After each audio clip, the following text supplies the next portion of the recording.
ou mesmo uma dúvida. Você pode fazer isso agora mesmo. E aí, Braulio? Então vamos lá. Não sejas excessivamente nada. Nada em excesso faz bem.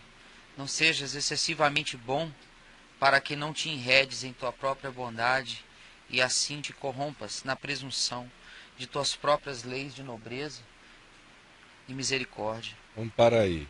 Não sejas excessivamente bom, Para que não te enredes em tua própria bondade e assim te corrompas na presunção de tuas próprias leis de nobreza e misericórdia. isso aí, quando eu escrevi, eu estava com várias referências bíblicas em mente, não é? Do Velho Testamento, do profeta, dizendo desse excesso de bondade presunçosa que acaba gerando esse engano de você ficar enredado numa autopercepção parecida com aquela do jovem rico, que vem para Jesus e diz: bom mestre. E Jesus logo diagnosticou que aquele tratamento era apenas a transferência, a projeção dele e a declaração sutil dele para Jesus sobre como ele se via. Ele se via um cara boníssimo, extraordinariamente bom, apesar de rico, extremamente fiel aos mandamentos de Deus. Por isso é que Jesus vai tão agudamente na direção dele, perguntando: por que tu me chamas bom? Há um só bom, que é Deus. E também, quando eu escrevi, eu estava pensando em Jesus dizendo: ora, vós que sois maus, sabeis dar boas dádivas aos vossos filhos, quanto mais o Pai Celeste não dará boas coisas àqueles que lhe o pedirem, ou não dará o Espírito Santo àqueles que lhe o pedirem. Então, do ponto de vista de Jesus, o mais bondoso de nós ainda é mau. Então, quando se diz aí não sejas excessivamente bom, não é que alguém consegue ser excessivamente bom, mas é uma advertência sobre essa autopercepção que faz o indivíduo pensar-se excessivamente bom, para além de toda a bondade humana, porque ele cai num culto narcisista, implacavelmente. Qual é a continuidade, Braulio? Não sejas excessivamente justo para que a Não, tua... bom, qual é? Não sejas excessivamente bom Para para... que não te enredes... Desculpa, Caio, pensei que você mandou, que Não, eu tinha não. mandado eu seguir. Não, ainda nesse. Bom, não sejas excessivamente bom para que não te enredes em tua própria bondade e assim te corrompas na presunção de tuas próprias leis de nobreza e misericórdia. Porque até essa ideia de que a gente seja gente boa demais, eu sou um cara bom demais, isso aí mergulha você na corrupção. Essa é uma percepção, é um auto-engano que corrompe. Eu sou, de acordo com Jesus, um ser mau. De acordo com o Salmo, cada um de nós, por mais firme que esteja, é ainda pura vaidade.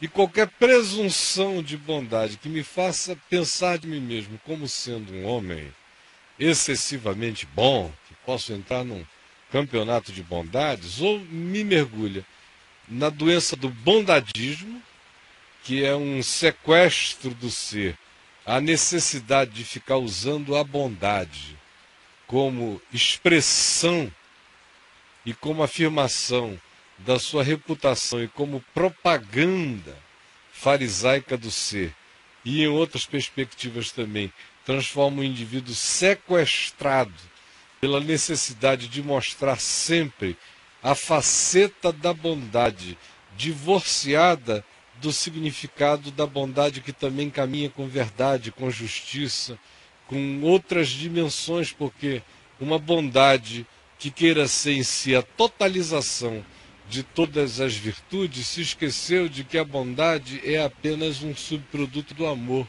É no amor que habitam todas essas outras dimensões.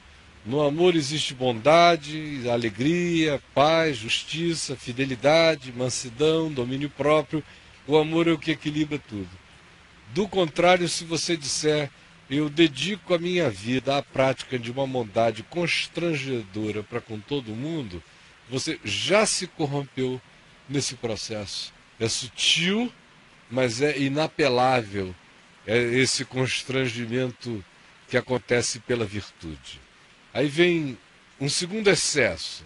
Agora vocês vejam, eu não estou falando de bebedeira, sexo, de nada. Eu estou falando daqueles excessos que as pessoas em geral cultuam. Mas olha só o segundo ponto aí. Justo, né? Justo. Não sejas excessivamente justo, para que a tua justiça não se torne em perversidade. É, porque todo indivíduo que se dedica à própria justiça acaba se tornando um perversinho. Eu nunca conheci nenhum que tenha se dedicado àquele culto justicista que não tenha se tornado perverso. Ele vai se tornando julgador. O indivíduo que diz eu sou justo acaba virando juiz de outros. O que diz eu sou justo começa a fazer discriminações diversas. Ele apresenta os pesos, as medidas, as balanças, os critérios de julgamento. Ele se torna a medida de todas as coisas e cai na perversidade. Porque quando Jesus manda que a gente tenha fome e sede de justiça, ele em momento algum está nos estimulando a que a gente se julgue justo. Ao contrário, ele faz a denúncia de que os fariseus é que se julgavam justos em si mesmos. E eram seres que mergulharam na perversidade por causa do seu próprio justicismo. De modo que o que me salva é ter fome e sede de justiça para os outros, e o que me salva é buscar justiça e retidão procedentes da verdade, não como uma apresentação pública de mim mesmo, mas como um critério íntimo, guardado no meu coração, uma justiça que seja para mim, e não de mim para você, não de mim para os outros. Não é uma justiça que bate martelos, ela não se toga e ela não lança vereditos e não tem sentenças para ninguém. É aquela justiça acerca da qual Paulo nos recomenda e Jesus veementemente fala dela, que é aquela que nos faz julgarmos-nos a nós mesmos para não sermos julgados. Essa é sadia. Agora, todo outro senso de justiça que comece a ser aplicado como critério e avaliação para a vida do próximo é absolutamente produtor de um ser cruel, de um ser perverso. Pode começar disfarçadamente bonitinho, com o tempo vai gerar perversidade, inapelavelmente. E aí, brother? Não tem como o cara ser justo demais sem julgar, né, cara? Não, ele vai se Ele tornar vai cair. juiz togado, ele vai se corromper, ele vai se perversificar. Sim. Amor agora. Pode ler. Não tente ser amor, mas apenas ama. Uhum, Somente Deus é amor. uhum. Nós não sabemos como é ser amor. É. Olha que coisa. Isso é bom demais. Porque eu já encontrei algumas pessoas que queriam ser amor. Mas a gente nem sabe o que é isso. Se algum de nós soubesse como é ser amor, a gente virava Deus, a gente se divinizaria na hora. Porque a gente ia se tornar amor. Isso é uma síndrome de Lúcifer. Muito sutil quando alguém quer ser amor. Sim, meu querido. Aham.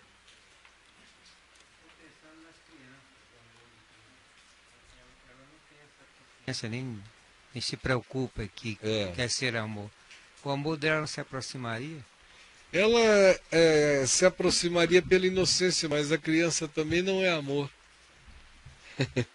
A criança, como diz o livro de Provérbios, desde a mais tenra idade, a mais santinha de todas as criancinhas, se você não aplicar disciplina, ela se corrompe. Então ela não tem a presunção de nada. Então quando ela ama, mas ela não é amor, né? Até porque a mais santa de todas as crianças é ainda ambivalentemente, profundamente egoísta. O que salva é a ignorância, a inocência, a pureza da virtude e da desvirtude, sem a autoanálise de nenhuma dessas coisas na ambiência espiritual da criança, né? Mas nenhum ser humano é amor. Mas eu já encontrei gente que queria ser amor. E, em geral, essas pessoas caem numa doença daquele tipo poliana moça. É aquela pessoa que cai numa hipersensibilidade também, que para quem não existe nenhum critério de expressão do amor como limite, como proibição, como disciplina, como negação. Quando um ser humano cai nessa ideia falaciosa de que ele pode ser amor, em geral ele descamba para aquela perspectiva de entregar-se aos projetos de afirmação amorosa de tudo quanto lhe passe pelo caminho, ainda que seja aquilo para o que o Deus que é amor diga não. Porque nós, como não temos esse critério, e dizemos eu quero ser puro amor, a gente cai na falácia do amor como expressão unidirecional, quando o amor é polidirecional, é multidirecional, é multivérsico. Por isso eu digo ali, não queira ser amor, apenas ama. E se você amar no limite da sua finitude, olhando para a infinitude do amor de Deus, você vai crescer no aplicativo do amor até onde você possa crescer, mas não diga eu serei amor, porque você terá caído na presunção de achar que você pode mergulhar no conteúdo infinito do ser de Deus. Eu não posso. Eu posso amar, mas eu não sei ser amor, eu não sei nem o que é isto de maneira absoluta. Eu mal compreendo isso nas perspectivas da minha relatividade. Então esse é um outro excesso que não se deve cometer. Ama, que está de bom tamanho, e ama como o Pai mandou amar a justos, a injustos, a amigos, a inimigos. Cada amor tem o seu aplicativo dependendo da relação que se tenha com o objeto dele. Se a gente conseguir isso, aleluia. Já está bom, né? Já está maravilhoso. Nossa saúde finita reside em amar, não em dizer eu serei amor. Aí eu surtei. Satanás, o Lúcifer, disse eu subirei e ficarei acima do Altíssimo. Eu faço uma síndrome de Lúcifer quando eu digo eu serei amor. E Deus diz, meu filho, apenas ama. Não há nenhum mandamento que diga sejam amor. Sede amor. Só diz amai-vos. Sim. Uns aos outros. E é no uns aos outros. Porque o amor é. Agora, o amar demanda troca. Demanda troca. Demanda troca. Deus é amor porque antes de existir qualquer outra criatura, ele sempre foi amor. Ele nunca precisou da outra referência para ser amor. Ele é amor. Eu só consigo amar na troca, na referência. É que o meu amor cresce, é no antagonismo que ele se desenvolve, é na reciprocidade que ele se conjugaliza, que ele se fraternaliza. Mas eu preciso de um outro termo referencial humano para o meu amor. Eu não sou amor. Eu tenho o potencial, na graça de Deus, de amar. Mas isso implica em um outro, em relacionalidade.